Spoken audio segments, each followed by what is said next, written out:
Un cahier de charge ou agenda de paix contenant la proposition, stratégie et solutions pour résoudre les crises humanitaires et politiques vient d'être élaboré par les femmes ambassadrices et médiatrices de la paix. C'était au cours d'un forum d'élaboration de l'agenda de paix des femmes du site Kivu organisé par le plateforme et association de femmes Sauti ya Mama Mkongomani et collectif des associations féminines pour le développement CADEF et les ONG AIBF et AFEM en date du 16 au 17 novembre 2023 en commune du Banda. Reportage.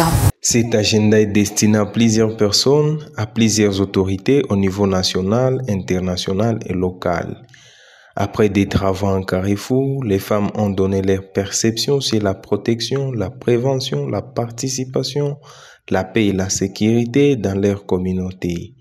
Elles ont fait des analyses de contexte en proposant des pistes et des solutions sur les problèmes qu'elles ont identifiés, mais également elles ont travaillé sur l'analyse des textes légaux pour dire qu'ils n'ont de l'importance que quand ils sont appliqués.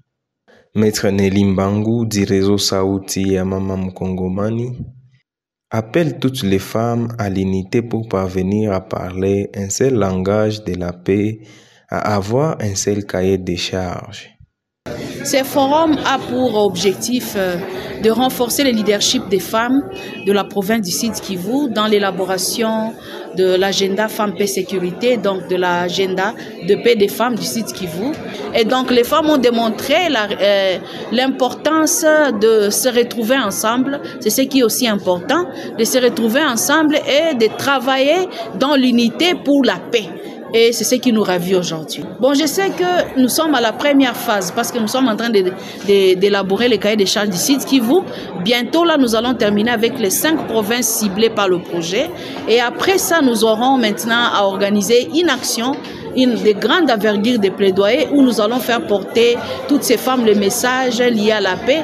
Et nous attendons des autorités des actions concrètes pour parvenir à instaurer la paix. Le plaidoyer, c'est un processus. Donc ça veut dire que si ça ne tient pas aujourd'hui, ça peut tenir demain.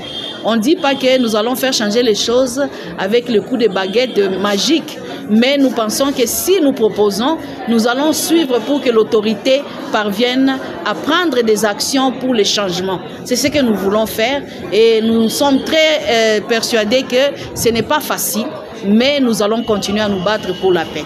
De son côté, Maître Aimé Imani Matabaro, une participante à ce forum, note qu'il y a de cela 23 ans depuis que les Nations Unies et ses États membres ont adopté à l'unanimité les résolutions 1325 revenant sur la femme, la paix et la sécurité.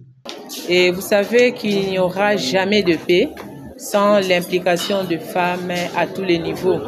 Alors pendant ces 2 jours, on a eu à travailler, à élaborer le cahier des charges qui va contenir tous les besoins spécifiques des femmes, tous les desiderata des femmes et cela dans tous les secteurs.